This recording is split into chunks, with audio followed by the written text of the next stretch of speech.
हरे कृष्णा। तो आप सभी भक्तों का हार्दिक स्वागत है आज के इस शुभ दिन पे। आज है अद्वैत आचार्य उनका आविर्भाव दिवस। तो हम कुछ संक्षिप्त में उनके ग्लोरीज के विषय में चर्चा करेंगे। तो श्री चैतन्य चरितामृत का ये जो श्लोक है, आदि लीला फर्स्ट चैप्टर और श्लोक संख्या नंबर 13।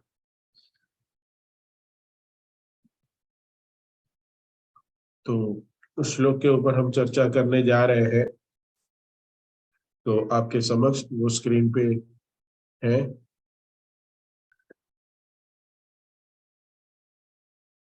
तो ये श्लोक है 13 नंबर का श्लोक। इसमें बंगाली और ये इंग्लिश है।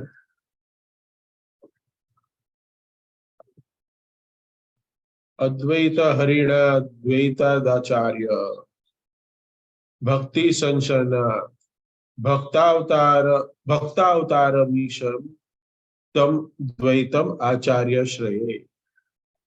तो ये चैतन्य चरितामृत का आदि लीला का ये श्लोक है। फर्स्ट अध्याय में ही ये श्लोक आता है 13 नंबर का।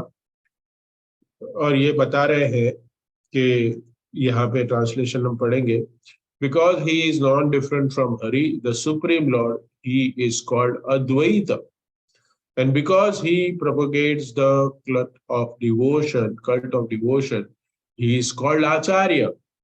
He is the Lord and the incarnation of the Lord devotee. Therefore I take shelter of him. ये कृष्णराज कविराज ये श्लोक कह के अद्वैत आचार्य को संबोधित कर रहे हैं। किस कारण से उनको अद्वैत कहे? यहाँ पे अद्वैत का मतलब जो है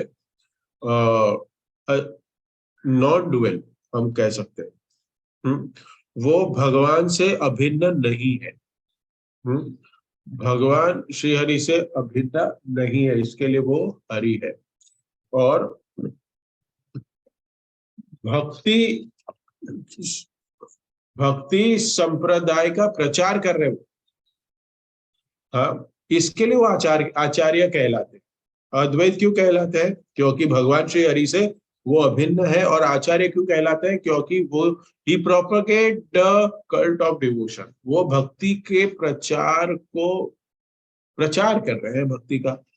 इसके लिए वो आचार्य कहा जाता है। तो ये अद्वैत आचार्य भक्ता अवतारम ईशा, भक्तों के कौन है? ईश्वर है, भक्तों के स्वामी है ये। और वो भी कौन है? भक्तों के अवतार। आगे का एक श्लोक है हम जो आगे का एक श्लोक है, पंचतत्वाकम कृष्णम भक्त रूप स्वरूपकम। भक्त रूप मतलब कौन है? भक्त रूप यहाँ है श्री चैतन्य महाप्रभु। यहाँ पे देखिए, ये नेक्स्ट 14 नंबर श्लोक ही है, तो आप सब लोग देख सकते हैं। 14 नंबर श्लोक पंचतत्वाकम कृष्णम भक्त रूप स्वरूपकम भक्तावतारम भक्ताख्यम नमामि भक्त शक्तिकम। तो ये जो भक्त स्वरूपकम वो कौन है? चैतन्य महाप्रभु। भक्त अवतारम भक्ताख्यम नमामि भक्त शक्तिकम। भक्तावतारम कौन है? अद्वैताचार्य। और भक्ताख्यम कौन है? श्रीवास ठाकुर। और भक्त शक्तिकम नमामि भक्त शक्तिकम गदाधर पंडित। तो इस प्रकार भक्त के अवतार ईशा भक्त संशनाथ। तो इसमें यहाँ हमें पता चल रहा है कि अद्वैत आचार्य जो है कि अद्वैत आचार्य है वो भक्तों के ईश है। और वो कौन है? भक्त के प्रचार कर रहे हैं, इसके लिए उनको आचार्य कहते हैं। तो हम सबको अद्वैत आचार्य की शरण में जाना चाहिए। अद्वैत आचार्य से आज के शुभ दिन पे प्रार्थना करनी चाहिए। भक्तों के स्वामी है वो। भगवान भक्तों के स्वामी है, भक्त के स्वामी है, भक्तों के कह सकते हैं कि भक्तों के, हम कहें कि वही एक हमारा सहारा है भगवान। लेकिन ये जो अद्वैत आचार्य है वो भी भक्त का ये भगवान का स्वरूप ही है यहाँ पे। इसलिए उनकी शरण हमें ग्रहण करनी चाहिए और भक्ति संप्रदाय का प्रचार कर रहे हैं। और भगवान श्री हरि से पूर्ण अभिन्न है।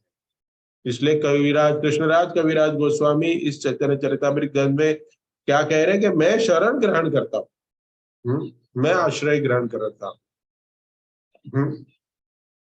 तो हम जैसे नरोत्तम दास ठाकुर की प्रार्थना भी पढ़ रहे थे यहाँ पे। हाँ, श्री चैतन्य महाप्रभु की जो ये बहुत सुंदर भजन हमने गाया, तो दया करो सीतापति अद्वैत गोसाई तब कृपा बले पाई चैतन्य निताय।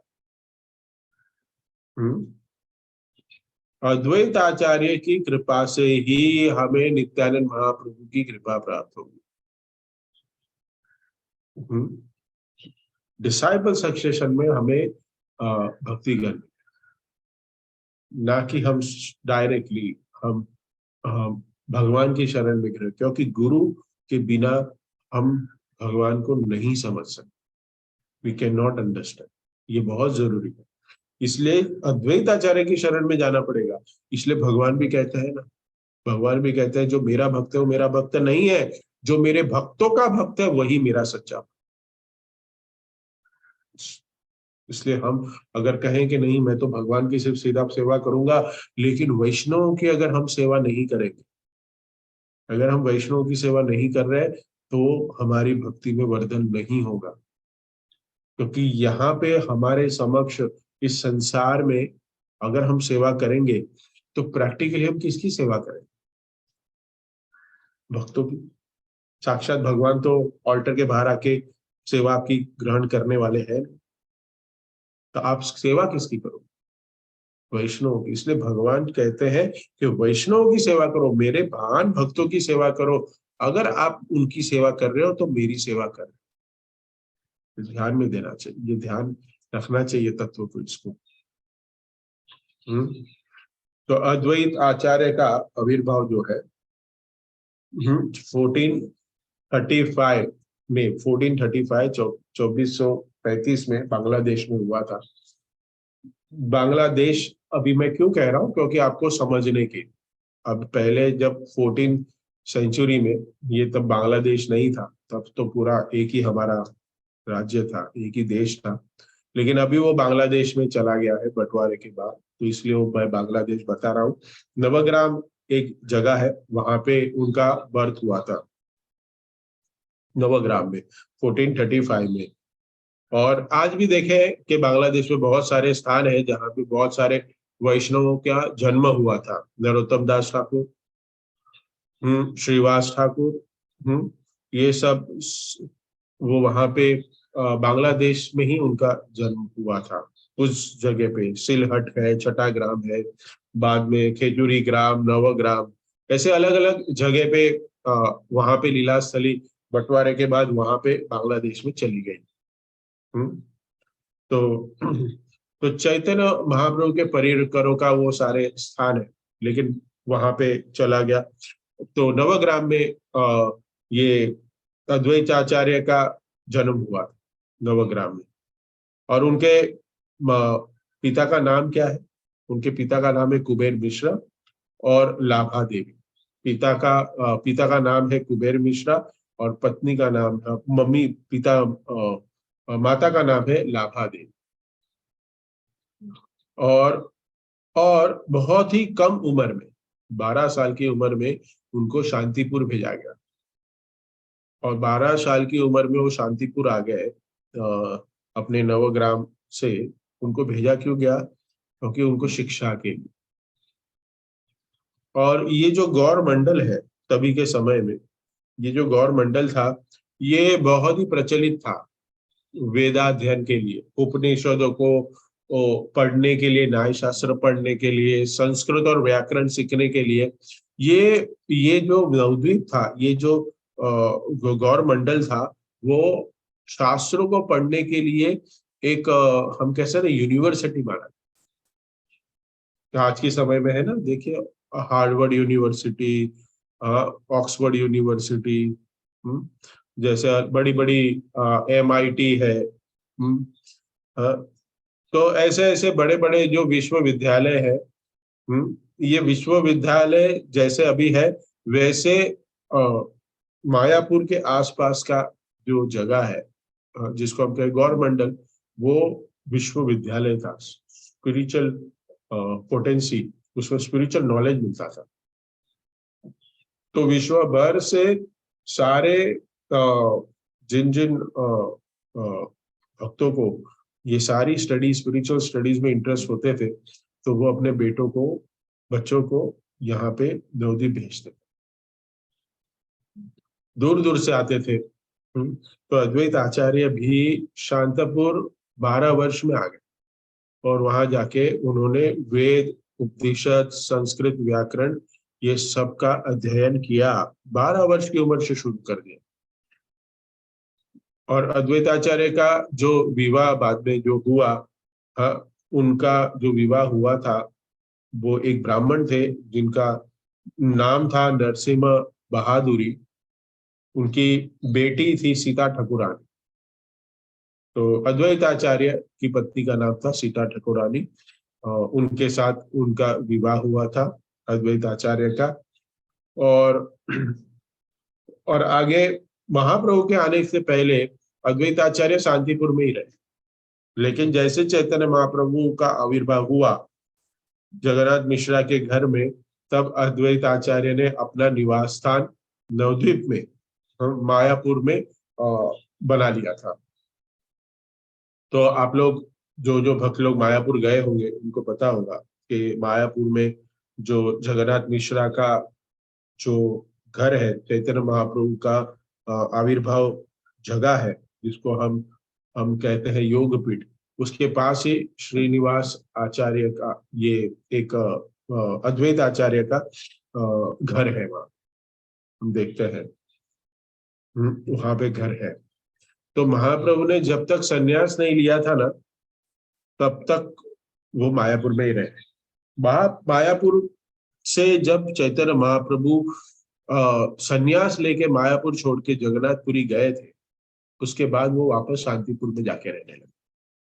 लेकिन जब तक महाप्रभु अपनी लीला मायापुर में कर रहे थे, नवद्वीप में कर रहे थे, वो वहीं रह रहे थे। लेकिन इस दौरान हम देखते हैं कि अद्वैत आचार्य देख रहे थे वहां पे रह के कि ये जो भक्ति का प्रचार है वो कम हो रहा है। नवद्वीप में क्या हो रहा है, चंडी काली की पूजा कर रहे हैं, देवी देवताओं की पूजा कर रहे हैं। अधिकांश लोग सारे कर्म कांडी में विश्वास कर रहे हैं, भोग वासना में लगे हुए, और कृष्ण भक्ति को धीरे धीरे धीरे धीरे भूल रहे हैं। कुछ अल्प मात्रा में भक्त कृष्ण भक्त है, लेकिन वो भी छुप छुप के करते थे। तो अद्वैत आचार्य बहुत दुखी हो कि क्या कारण हो सकता है, ये कलयुग में ऐसा क्यों हो रहा है कि नवद्वीप धाम भी इसके प्रभावित हो गया। और लोग भी विषय हो रहे हैं, काली चंडी अलग अलग देवी देवताओं की उपासना कर रहे हैं। तो इसको देख के बहुत दुख हुआ अद्वैत आचार्य को, और वो कहा कि मैं भगवत आवाहन करूंगा। क्या करूंगा? भगवत आवाहन, भगवान को आह्वान करूंगा। वो कह रहे हैं, अद्वैत आचार्य कहते हैं कि भगवान श्री कृष्ण आके ही कुछ ना कुछ करेंगे। अगर वो नहीं आएंगे मेरे पुकार से, तो फिर चक्कर उठाऊंगा। तो चक्र उठाऊंगा मतलब फिर मैं अपने हिसाब से सबको ठीक करूंगा। अद्वैत आचार्य ऐसा बताना चाहते थे, मैं चक्र उठाऊंगा मतलब मैं फिर देखूंगा कि फिर मैं क्या कर पाऊं, लेकिन मैं पहले भगवान को आह्वान तो करूं। तो अद्वैत आचार्य अपने शालिग्राम की तुलसीदर और गंगा जल से शालिग्राम शिला की सेवा पूजा करने लगे, और बहुत ही कठोरता से सेवा करने लगे और भगवान को आह्वान करने। और एक समय की बात है, कि शांतिपुर में हरिदास ठाकुर आए एक बार शांतिपुर में। तो उस समय में श्राद्ध का समय चल रहा था, श्राद्ध चल रहा था। तो श्राद्ध के बाद जो जो प्रसाद होता है सबसे पहले भोग, वो सबसे पहले ब्राह्मण को देना हो। तो ब्राह्मणों, 6 जो शांतिपुर के ब्राह्मण थे, उनको क्या लगा कि हमें ही पहले बुलाया जाएगा और श्राद्ध पात्र जो है हमें ही मिलेगा। लेकिन अद्वैत आचार्य ने सबसे पहले किसको बुलाया, मान किसको दिया, हरिदास ठाकुर को। हरिदास ठाकुर बहुत विनम्र थे, वो बोलता है मैं तो यवन परिवार से हूं, मैं तो इसके लायक ही नहीं हूं, मैं पात्र नहीं हूं, मैं ब्राह्मण नहीं हूं। और वो कह रहे हैं कि मैं योग्य नहीं हूं कि आप जैसे महान अद्वैत आचार्य आपके घर पे आके मैं आपके श्राद्ध का प्रसाद, जो जो प्रसाद है वो मैं ग्रहण करूं, मैं उसके लिए सक्षम नहीं हूं, मैं पात्र नहीं हूं, ब्राह्मण होने चाहिए। हम्म। और हरिदास ठाकुर वो भी देखते थे, वो भी समझे कि अगर मैं इसको ग्रहण करता हूं तो अद्वैत आचार्य की सारे ब्राह्मण निंदा करेंगे कि ब्राह्मणों को मान नहीं दिया। लेकिन अद्वैत आचार्य को पता था कि असली ब्राह्मण कौन है, इसलिए बहुत प्रार्थना करने के बाद हरिदास ठाकुर को कन्विंस किया और वो घर पे आए और उनको प्रसाद ग्रहण करने को बिठाया। तो नामाचार्य हरिदास ठाकुर चैतन्य चरितामृत में लिखा हुआ है कि कैसे ये जो संबंध, ये जो जो सीन था कि अद्वैत आचार्य ने उनको बुलाया और हरिदास ठाकुर ने श्राद्ध को ग्रहण किया, प्रसाद को ग्रहण किया। कहा कि मैं नहीं ग्रहण कर सकता, मैं योग्य नहीं हूं, मैं यवन हूं। अद्वैत आचार्य ने इसके रिप्लाई में क्या कहा पता है? उन्होंने कहा कि अगर मैं आपको प्रसाद परोसता हूं, हरिदास ठाकुर को कह रहे हैं अद्वैत आचार्य कि अगर मैं आपको प्रसाद परोसता हूं तो ये, और आप ग्रहण करते हैं, तो ये 1 करोड़ ब्राह्मणों को खिलाने के बराबर है, कोटि कोटि ब्राह्मणों को खिलाने के बराबर है। अगर एक वैष्णव खाता है, अगर एक महान भागवत को अगर प्रसाद हम घर पे लाके बिठा के खिलाते हैं, तो 1 करोड़, 10 नहीं, 1,000 नहीं, 10,000 नहीं, 1 लाख नहीं, 10 लाख नहीं, सीधा 1 करोड़। और ये कौन बता रहे? अद्वैत आचार्य। हाँ, ऐसे कोई कोई भी व्यक्ति नहीं बता रहा है, स्वयं भगवान बता रहे, भगवान का स्वरूप है। हम्म। तो हमें ये श्राद्ध करते वक्त ये इस ध्यान को ध्यान में रखना चाहिए कि सबसे अच्छा क्या है, भक्तों को प्रसाद खिलाए। यहाँ पे हमें पता चल रहा है कि ब्राह्मण सबसे ऊपर नहीं है, वैष्णव सबसे ऊपर है। जो वैष्णव है वो ज्यादा कहते हैं कि भगवान के प्रिय है। और अगर उसमें वैष्णव और ब्राह्मण हो जाए तो सोने पे सुहागा। क्या? सोने पे सुहागा। अगर वो वैष्णव भी और ब्राह्मण भी है, जो ब्राह्मण है और वो ब्राह्मण, जो ब्राह्मण है वो वैष्णव पूरी विधि विधियों को पालन कर रहा है, तो क्या हो जाएगा? तो 1 करोड़ क्या, मुझे लगता है 10 करोड़ हो जाएगा। हाँ। तो बहुत इंपॉर्टेंट है कि हम श्राद्ध में हम किसको खिलाएं, किसको इनवाइट करें। हाँ, थोड़ा घर का इश्यू हो सकता है, फैमिली इश्यू हो सकता है। हम्म। तो थोड़ा टेक्निकली हमें संभालना चाहिए, इसको मैनेज करना चाहिए। लेकिन खूब वैष्णवों के साथ कीर्तन करे, भजन करे, प्रसाद खिलाए, ये इंपॉर्टेंट है, ये उत्तम तरीका है वह श्राद्ध मनाने का। हम्म। इसलिए वैष्णव परिवार में जो है, जो भक्ति के मार्ग पे जुड़ चुके हैं, उनको कर्म कांड तरीके से श्राद्ध अपने पूर्वजों का नहीं करना चाहिए, नहीं करना चाहिए। परिवार में समस्या है तो थोड़ा एडजस्ट कर लीजिए, लेकिन मूल रूप से अगर करनी है तो यही प्रथा है, वैष्णव प्रथा है कि श्राद्ध मनाने में कीर्तन होना चाहिए और भक्तों को प्रसाद खिलाना चाहिए। और इस तरह हरिदास ठाकुर, नामाचार्य हरिदास ठाकुर की सेवा की, उनको प्रसाद परोसा। हम्म तो और बहुत सुंदर ये आदान प्रदान हुआ और ये एक सिद्धांत का स्थापना हुई। ये ऐसे ही स्टोरी नहीं है, ये सिद्धांत की स्थापना है। और वैसे ही अद्वैताचार्य एक गृहस्थ थे और वो प्रचार भी करते थे, प्रचार में भी लगे हुए थे। हम्म अद्वैताचार्य ने शांतिपुर में एक धर्म संस्था की स्थापना की थी, धर्म संस्था। और उसमें बहुत सारे वैष्णव एकत्रित होते थे, जैसे हमारा कॉन्ग्रिगेशन प्रोग्राम होता है, घर घर जाके हम प्रचार करते हैं, वैसे ये शांतिपुर में और मायापुर में घर घर जाके प्रचार होता था, संकीर्तन होता था। तो अधिकांश शांतिपुर में रहे वहां पे। तो चतुष्पति वहां पे 4 वेद पढ़ाए जाते हैं, ये उपनिषद पढ़ाया जाता है, ऐसी एक सभा। हम्म, और वहां पे इसके साथ साथ भक्ति के नियमों को भी पढ़ाया जाता था। वैष्णव को बुला के चर्चा होती थी और बहुत बड़े बड़े शुद्ध वैष्णव भी आते थे। हम्म, चंद्रशेखर आचार्य, मुरारी गुप्ता, मुकुंद दत्त, विश्वरूप, ये सब। विश्वरूप का कौन पता है आपको? विश्वरूप चैतन्य महाप्रभु के बड़े भाई। ये सब लोग आके चर्चा एकत्रित होती थी और भागवत और गीता के ऊपर चर्चा होती। कभी अद्वैत आचार्य लेक्चर देते, कभी वो बोलते, कभी और वैष्णव बोलते। हम्म, बहुत सुंदर कथाएं होती थी। विश्वरूप भी सुनते थे। हम्म, नित्यानंद प्रभु के बड़े भाई, वो भी वहां पे रेगुलरली उपस्थिति देते, आया करते थे वहां पे।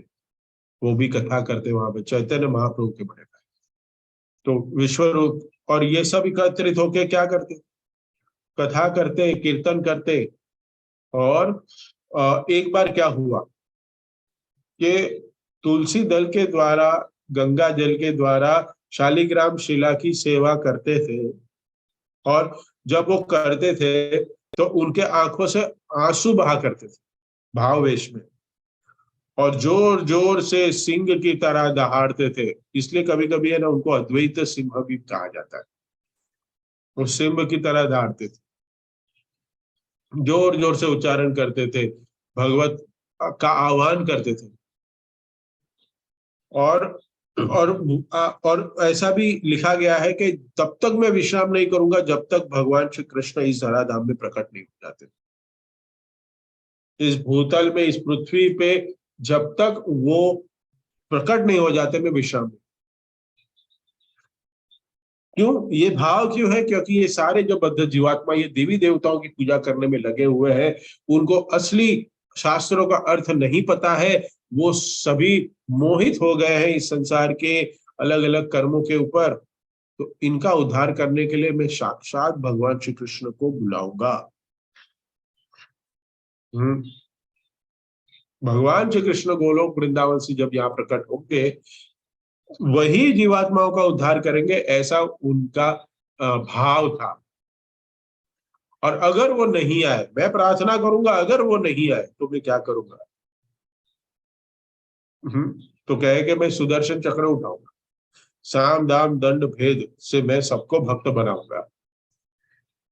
और कलयुग में संहार करने की विधि नहीं है, हरिनाम की विधि।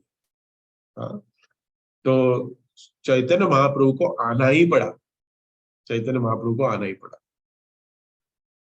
और उस तरह भगवान श्री कृष्ण प्रकट हुए, अद्वैत आचार्य की कृपा, अद्वैत आचार्य की पुकार को सुन के। ये सबसे बड़ा कारण है चैतन्य महाप्रभु कलयुग में प्रकट हुए, सबसे बड़ा कारण। नवदीप में, श्रीधाम, मायापुर में अद्वैत आचार्य की पुकार से। ये भी एक कारण है, लेकिन ये महत्व कारण है। बहुत सारे अलग कारण है, उसके ऊपर हम चर्चा नहीं करेंगे, लेकिन ये एक महत्वपूर्ण कारण कारण है। अद्वैत आचार्य ने उनको आह्वान किया कि आप प्रकट होइए। और चैतन्य महाप्रभु थोड़े बड़े हो गए, 5 वर्ष के हो गए। एक समय सची माता ने कहा कि प्रसाद का समय हो गया है, दोपहर का समय हो गया है, अभी तक अद्वैत आचार्य के घर पे गए हैं भगवान निमाई, लेकिन वापस आए नहीं है। सॉरी, विश्वरूप गए थे उनके घर पे, अद्वैत आचार्य के घर पे विश्वरूप गए थे। और माता ने कहा निमाई को कि जाओ अद्वैत के घर पे, अद्वैत आचार्य के घर पे विश्वरूप गए हुए, आप उनके बड़े भाई, उनको बुला के लेके आओ।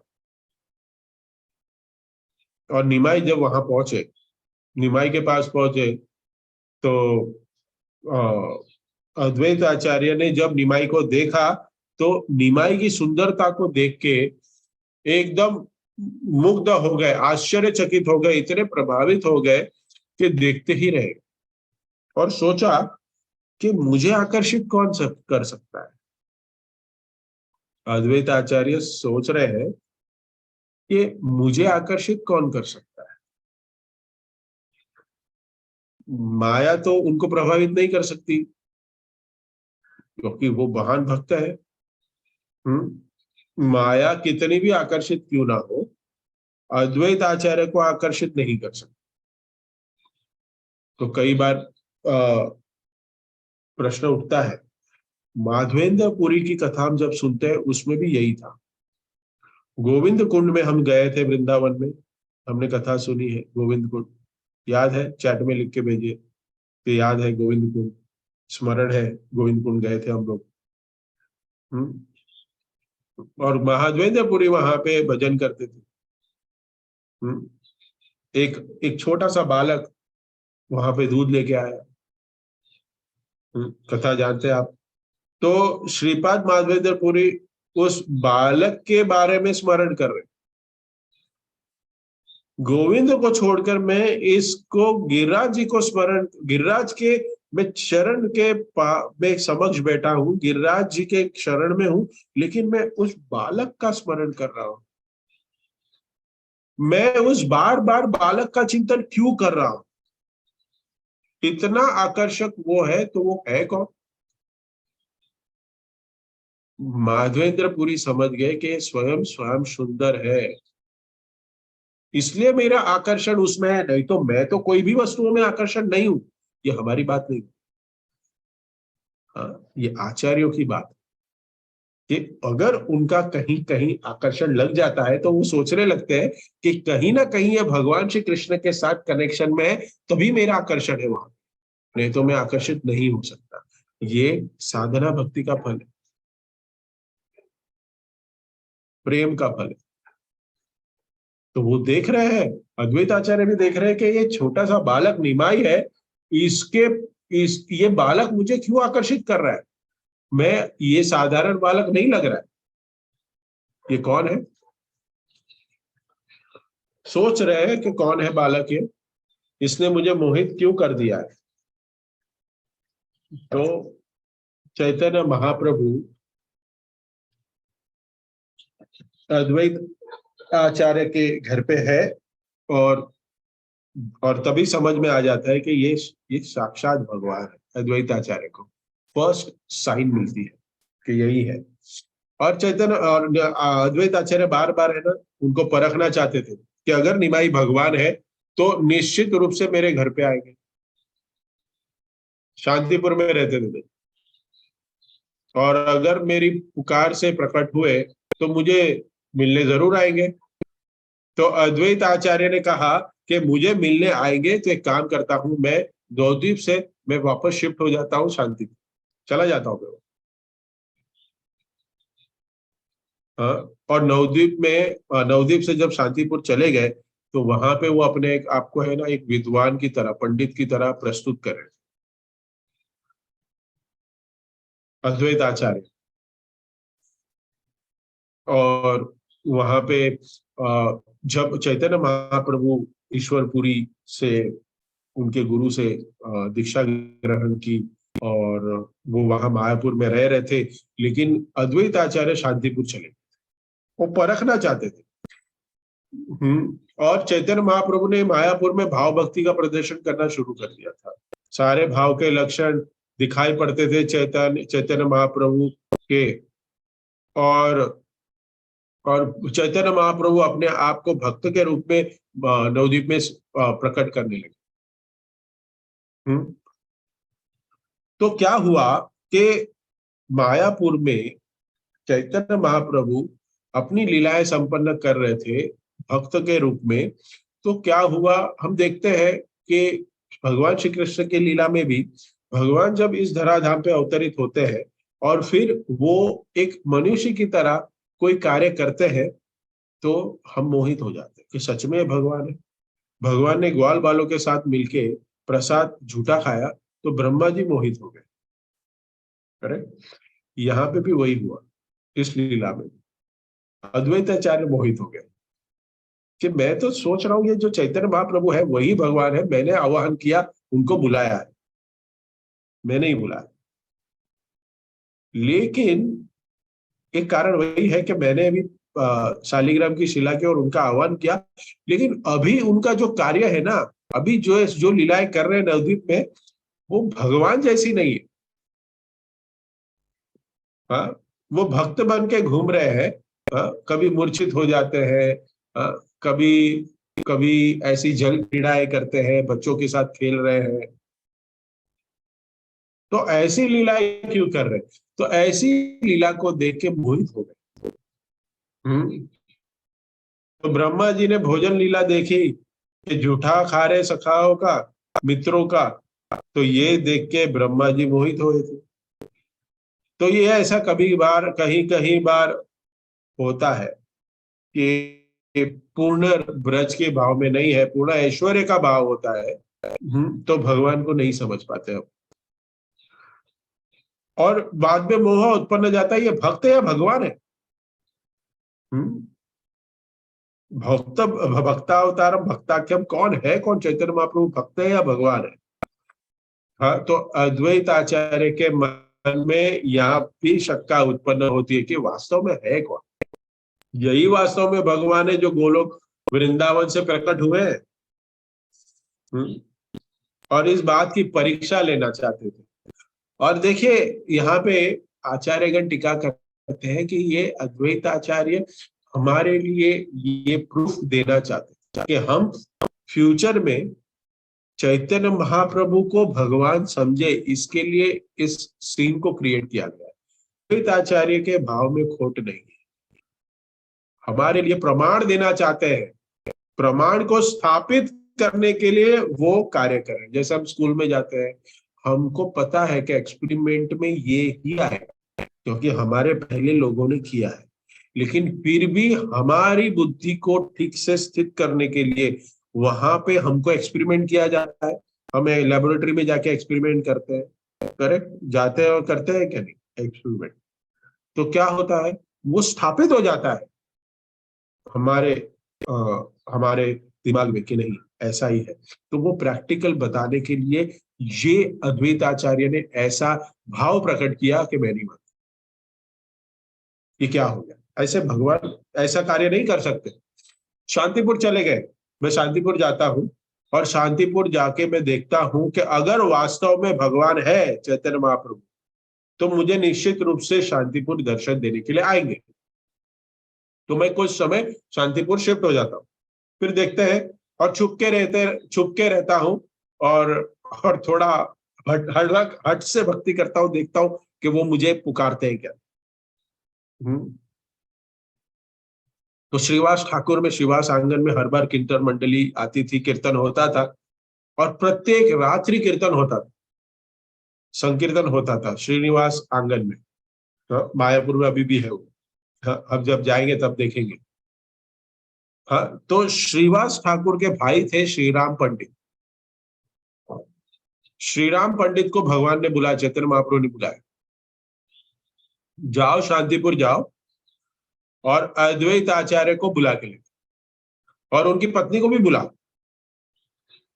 और उनको जाके कहना कि वो जिनके लिए निरंतर प्रार्थना कर रहे थे, शालिग्राम शिला की पूजा कर रहे हैं, जिसके लिए, वो मैं ही हूं। कौन हूं? वो मैं ही हूं, चैतन्य महाप्रभु स्वयं कहते हैं। मैं प्रकट हो चुका हूं और उनको जाके कहिए कि वो आपके साथ आए और स्तुति करे, मेरी पूजा करे। तो श्री राम पंडित चल दिए शांतिपुर अद्वैत आचार्य के घर पे। शांतिपुर गए और आचार्य, मुझे निमाई ने भेजा है, महाप्रभु ने भेजा है। तभी तो महाप्रभु नहीं थे, निमाई से बहुत प्रचलित थे नवद्वीप में। तो निमाई ने मुझे भेजा है आपको बुलाने के लिए। आपको कहा जल्दी आइए आपकी पत्नी के साथ सहित, और जिसके लिए आप इतनी सेवा पूजा कर रहे थे, प्रार्थनाएं कर रहे थे, मैं प्रकट हो चुका हूं, ऐसे बोल रहे हैं नवद्वीप में। नवद्वीप में मैं निमाई के नाम से प्रकट हो गया। तो अद्वैत आचार्य हम देखते हैं कि अद्वैत आचार्य कहते हैं कि तुमने क्या सोचा मैं मूर्ख हूं, कि मैं एक छोटा सा बालक जो है, हाँ, वो बोल रहा है अपने आप को भगवान बता रहा है, तो मैं मान लूंगा। कौन से शास्त्र में लिखा है कि भगवान नवद्वीप में प्रकट? बताइए, कोई वेद में लिखा है, भगवत गीता में लिखा है, भागवतम में लिखा है? नहीं लिखा है। सार्वभौम भट्टाचार्य ने भी गोपीनाथ आचार्य को कही थी जगन्नाथपुरी में। सार्वभौम भट्टाचार्य ने भी कहा था कि नवदीप श्री धाम मायापुर में भगवान श्री कृष्ण चैतन्य महाप्रभु के रूप में, निमाई के रूप में प्रकट, भगवान कलयुग में प्रकट होगी। कहाँ लिखा है? कहाँ लिखा है? वही बात अद्वैत आचार्य भी बोल रहे हैं कि मैं मूर्ख नहीं हूं, मैं मूर्ख नहीं हूं, कि मैं नहीं मान सकता कि वो जो जो यंग बॉय, वो जो नौजवान व्यक्ति है, वो भगवान है, कि वो स्वयं भगवान है, गोलोक वृंदावन से पधारे। मैं नहीं मानता। श्री राम पंडित ने समझाया उनको कि आप जिनके लिए प्रार्थना कर रहे थे वही है वो निमाई। आपने निरंतर प्रार्थनाएं की है, आप सिंह की तरह दहाड़ रहे थे, और और उन्होंने ही मुझे आदेश दिया है, निमाई ने, कि आपको लेके आने के लिए। आपकी प्रार्थना से ही वो प्रकट हुए हैं, वो बता रहे हैं ऐसे। वही श्याम सुंदर भगवान श्री कृष्ण है। तो अद्वैत आचार्य जब ये सुना तब भावावेश में आ गए, एक्सटेसी में आ गए। उन्होंने, अद्वैत आचार्य नृत्य करने लगे अपने घर पे, शांतिपुर में कीर्तन करने लगे। तो अद्वैत आचार्य बोले कि चलो मैं आता हूँ, ठीक है मैं आता हूँ, मैं आ रहा हूँ मायापुर, लेकिन मैं सीधे श्रीनिवास आंगन में नहीं आऊंगा, मैं वहां नहीं आऊंगा, मैं जाऊंगा नंदन आचार्य के, नंदन आचार्य के घर पे जाऊंगा, और तुम मत बताना कि मैं वहां पे छुपा हूं, चैतन्य महाप्रभु को बताना नहीं। और तुम वहां जाके निमाई को कहना कि मैं, तुम मुझे नहीं ढूंढ पाए, मैं घर पे नहीं था, शांतिपुर में मैं नहीं मिला आपको, और मैं, आप मुझे नहीं ढूंढ पाए, मैं नहीं था वहां पे, ऐसे बताना। उनको नहीं, निमाई को नहीं पता होना चाहिए कि मैं मायापुर आया हूं आपके साथ। हम्म। और अगर वो स्वयं भगवान है, देखिए अद्वैत आचार्य कह रहे हैं कि अगर वो स्वयं भगवान है तो उनसे क्या बात छुपी है, मैं आपके साथ आया हूं नहीं आया हूं। अगर भगवान है वास्तव में तो समझ जाएंगे कि मैं आ चुका हूं। तो इस तरह ऐश्वर्य भाव से चैतन्य महाप्रभु वो सिंहासन पे बैठे थे, हाँ, ऐश्वर्य को प्रकट कर रहे थे वहां पे, आंगन में, श्रीवास आंगन में। हमेशा महाप्रकाश लीला होती थी और बहुत सारे ऐश्वर्य को प्रकट प्रकट करते थे। चैतन्य महाप्रभु बैठे थे सिंहासन पे, सब लोग उनकी स्तुति कर रहे थे, आरती चल रही थी, उनकी पूजा कर रहे थे। हम्म। और वहां पे जो सिंहासन पे बैठे हैं, और श्री राम प्रकट, श्री राम एंटर करता है और भगवान को दंडवत करता है। और फिर जैसे ही चैतन्य महाप्रभु देखते हैं उनको, श्री राम को बुलाते हैं, इधर आओ। कहाँ है अद्वैत आचार्य, बताइए क्यों नहीं आए आपके साथ, वो कहाँ है? तो उन्होंने क्या कहा, श्री राम ने डरते डरते कहा कि महाप्रभु नहीं आए हो। देखो भगवान से झूठ बोले। हम्म, पता नहीं है वो कहाँ है। तो चैतन्य महाप्रभु ने ऐसे देखा उनको, अच्छा जाओ नंदन आचार्य के घर पे जाओ और उसको लेके आओ, तुरंत बुला के लेके आओ। निमाई को बुला, निमाई ने कहा, चैतन्य महाप्रभु ने कहा कि नंदन आचार्य के घर में बैठे हैं, मुझे पता है, जाओ लेके आओ उनको। हाँ, वहां से दौड़ के बुला के लाओ, जाओ। और वो भी आए, मेरी स्तुति करे, पूजा करे, क्योंकि इसी के लिए तो उन्होंने इतनी तपस्या की है। हम्म तो अद्वैत आचार्य को तुरंत बुलाया कि आपको यही चाहिए था ना, कि अगर वो भगवान है तो उनको तो पता होना चाहिए कि हर एक जीव कौन कहाँ बैठा हुआ है, किस पोजीशन में बैठा हुआ है, क्या सोच रहा है। हाँ, क्योंकि भगवान हर एक के हृदय में परमात्मा स्वरूप है, भगवान से कुछ भी नहीं छुपा हुआ। हम कोई भी ऐसी एकांत जगह पे हम जाके कोई ऐसा भी कार्य कर ले, लेकिन भगवान से हम नहीं छुप सकते। भगवान को सब कुछ पता है। अरे भगवान को सब कुछ पता है, इसी के लिए उनको भगवान कहते हैं। किसी को भी हम भगवान नहीं मान सकते, हम नहीं ये पदवी दे सकते। भगवान तो सिर्फ भगवान Shri Krishna, supreme personality of God है। भगवान श्री कृष्ण सभी के ऊपर है। वही अद्वैताचार्य बहुत खुश हो गए कि हाँ, ये तो साक्षात श्री कृष्ण, श्याम सुंदर ही है ये, जो निमाई के रूप में, महाप्रभु के रूप में यहाँ पे प्रकट हुए। अद्वैत आचार्य पत्नी के साथ चल दिए, और अद्वैत आचार्य महाप्रभु का ऐश्वर्य देख के एकदम स्तब्ध हो गए। और उसके बाद चैतन्य महाप्रभु अद्वैताचार्य की तरफ देखा, और के जैसे अद्वैताचार्य ने बो डाउन किया, प्रणाम किया, महाप्रभु ने अपना पैर उठा के अद्वैताचार्य के सर पे रख दिया। हरि बोल। अद्वैताचार्य की यही इच्छा थी, ये अद्वैताचार्य की इच्छा को पूर्ण किया महाप्रभु ने। हम्म श्रीवास ठाकुर के घर पे जो महाप्रकाश लीला हुई है, सारी, जितने भी भक्त वहां थे, उनकी जितनी भी आध्यात्मिक इच्छा थी ना, वो भगवान ने पूर्ण की, सारी आध्यात्मिक इच्छा। सो अद्वैत आचार्य चरणों में गिरे, और कहते हैं कि अद्वैत आचार्य कह के लोग, मैं अद्वैत आचार्य भगवान को कहने लगे, मैं अद्वैत सिंह हूँ। सिंह के मतलब मैं बहुत दहाड़ता हूँ, दहाड़ता मतलब सिंह। लेकिन ये जो सिंह की शक्ति है, वो वास्तव में आप है। आप ही वो शक्ति है कि जिससे मैं अद्वैत सिंह कहा जाता है। और फिर अद्वैत आचार्य ने सबको वहां पे भक्तों की सेवा की, क्योंकि उनका जो लक्ष्य था, जो वो चाहते थे कि यही भगवान श्री कृष्ण जो निमाई के स्वरूप में प्रकट हुए, उनको मैं जो तत्व के हिसाब से सारे समाज में प्रकट कर सकूं, उस तत्व को मैं स्थापित कर सकूं। और ये इस लीला से हमें पता चला।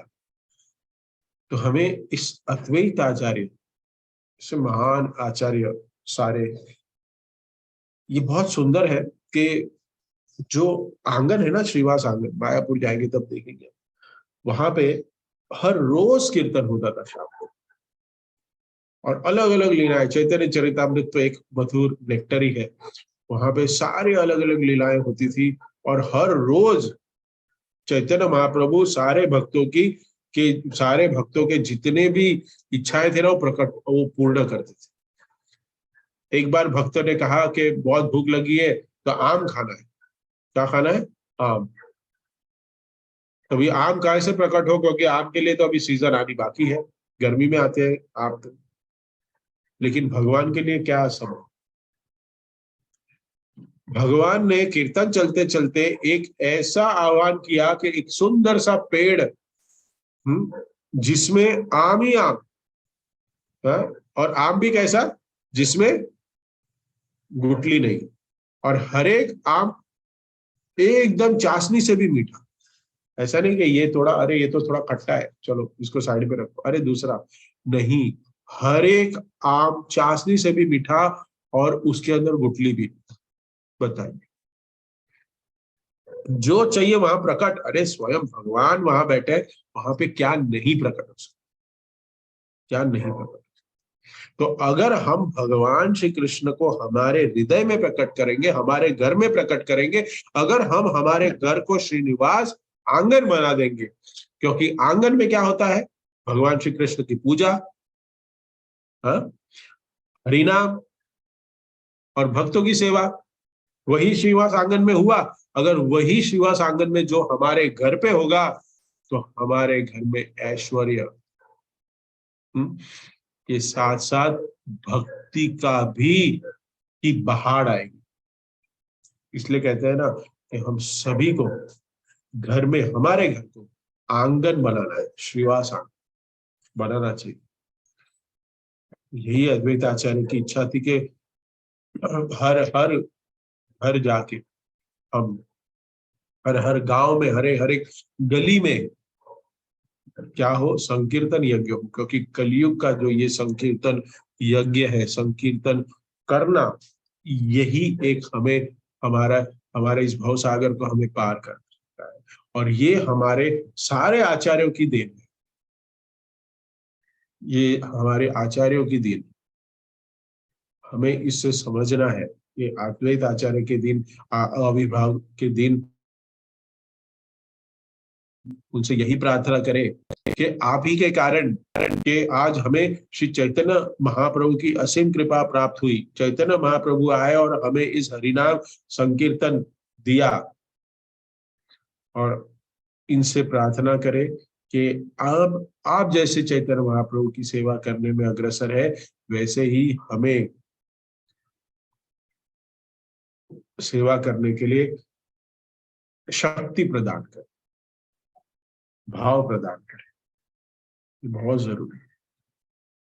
तो इसी के साथ यहाँ सेशन को विराम देंगे। कथा तो बहुत बड़ी है, बहुत सारे लीलाएं हैं श्रीनिवास आंगन की, लेकिन समय के अभाव से हम यहाँ पे विराम देते हैं। आप सभी भक्तों से निवेदन करेंगे, आज 12 बजे तक फास्टिंग है। 12 बजे के बाद भगवान को भोग अर्पण करें और प्रसाद के रूप में उसको खाएं, और अद्वैत आचार्य से निवेदन करें कि हमें भगवान, जो प्रेम आपका भगवान श्री चैतन्य महाप्रभु के प्रति है, वही प्रेम हमको प्रदान करें।